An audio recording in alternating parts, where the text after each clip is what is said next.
पूर्वकालिक क्रिया। क्या है? पूर्वकालिक क्रिया। पूर्वकालिक क्रिया और प्रेरणार्थक क्रिया बहुत ही आसान है और यह वेरी वेरी इंपॉर्टेंट है। इसे आप वेरी वेरी लगा लीजिए क्योंकि यही यहीं से पूर्वकालिक क्रिया से ही प्रश्न देखने को मिलेगा आपको। ठीक, पूर्वकालिक क्रिया में क्या होता है, जब कर्ता एक काम को समाप्त करके तुरंत दूसरे काम में लग जाता है तब जो क्रिया पहले समाप्त हो चुकी है उसे पूर्वकालिक क्रिया कहते हैं।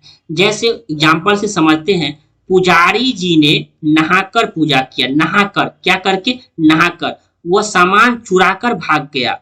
ठीक, वो जैसे उसको और अच्छे से समझते हैं आपको, जैसे इसमें कहते हैं पूर्वकालिक क्रिया में वह चाय पीकर सो गया। क्या पीकर? वह चाय पीकर सो गया। क्या किया? वह चाय पीना और सो गया। चाय पीना और उसके बाद सो जाना। वो खेल कर पढ़ने लगा। वो क्या करने लगा? वह खेल कर पढ़ने लगा। वो क्या करने लगा? वो खेल कर पढ़ने लगा। क्या करने लगा? वो खेल कर, तो खेलना और पढ़ना। ठीक, तो दो काम हो गया। एक काम को समाप्त करके तुरंत दूसरे काम में, जैसे वो खेल कर, वो उसका क्या, ये खेलना समाप्त हो गया और फिर पढ़ने लगा। लड़कियां पुस्तक पढ़कर, क्या लड़कियां पुस्तक पढ़कर जाएगी। एक पुस्तक पढ़ लेगी फिर वह जाएगी। राखी ने अपने घर पहुंचकर फोन किया। घर पहुंचना क्या हो जाएगा? और फिर फोन करना। खिलाड़ी खेल कर, पहले खेलेंगे और फिर बैठ जाएंगे। अनुजा खाना खाकर स्कूल गया, मतलब पहले खाना खा ली फिर स्कूल गई। यानी कहने का मतलब होता है कि जब कर्ता एक काम को समाप्त करके दूसरी काम में लग जाता है। इसी प्रकार के एग्जाम्पल दे देंगे आपको और पूछे जाएंगे। ठीक ना, तो इसी प्रकार जैसे कहेंगे ललिता ने पूजा करके भोजन किया। जैसे आप लोग भी बहुत सारे बच्चे भोजन करते होंगे। क्या करते होंगे? पूजा करके। तो ललिता ने क्या है यार? ललिता ने क्या किया? ललिता ने पूजा करके भोजन किया। भोजन किया, ठीक, भोजन किया। तो एक हो जाएगा आपका पूजा करना, और पूजा जैसे ही खत्म हुआ तो इसके बाद उन्होंने भोजन किया। इस प्रकार पूर्वकालिक क्रिया के ये सभी उदाहरण हो जाएंगे और पूर्वकालिक क्रिया के उदाहरण से ही आपकी परीक्षाओं में प्रश्न देखने को जरूर मिलेंगे। ठीक ना, यहीं से आपके। और एक बचता है आपका प्रेरणार्थक क्रिया। ये भी आपको वेरी वेरी इंपॉर्टेंट है क्योंकि अगर परीक्षाओं में जो प्रश्न बनते हैं तो पूर्वकालिक क्रिया या प्रेरणार्थक क्रिया दो से ही प्रश्न पूछे जाते हैं।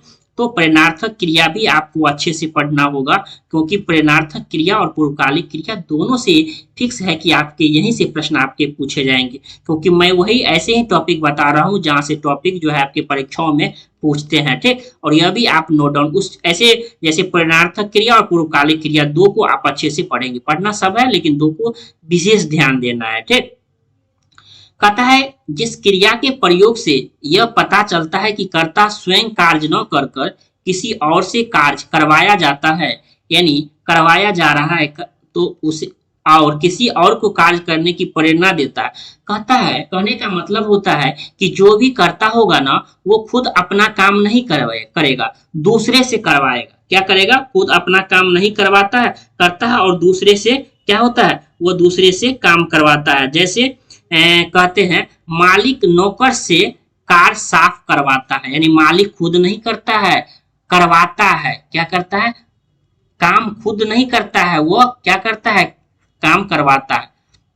जैसे अध्यापक बच्चे से पाठ पढ़वाते हैं। मैंने राधा से पत्र लिखवाया। तुमने माली से सिंचाई करवाया, मतलब खुद नहीं किया, किससे करवाया? माली से करवाया। राधा ने कृष्ण से बांसुरी बजवाया, यानी खुद बांसुरी नहीं बजाया। तुमने मुझे शिक्षक से पिटवाया, यानी खुद नहीं पीटा, क्या किया? किससे पिटवाया? शिक्षक से पिटवाया। कहने का मतलब ये हुआ प्रेरणार्थक क्रिया का, जैसे माता जी ने, इस उदाहरण को लीजिए, माताजी ने पिताजी से क्या की? सब्जी मंगाई। क्या की? सब्जी मंगाई। माताजी ने पिताजी से सब्जी मंगाई। क्या हो जाएगा?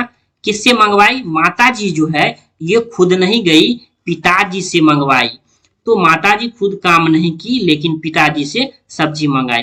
नौकर ने मालिक से पानी छिड़कवाया। नौकर किससे, नौकर ने मालिक से पानी, तो नौकर खुद नहीं छिड़का, क्या हो जाएगा, नौकर ने मालिक से क्या किया, पानी छिड़कवाया, पानी छिड़कवाया। यानी नौकर जो है ये खुद नहीं छीका पानी, वो किसे किया, मालिक से करवाया। कहने का मतलब इसमें प्रेरणार्थक क्रिया में ये होता है, कर्ता कोई भी जो है, ये कर्ता जो है ये स्वयं काम न करता हो, स्वयं नहीं करेगा, इसका जो ट्रिक है स्वयं नहीं करेगा, बल्कि दूसरे व्यक्ति से काम करवाएगा,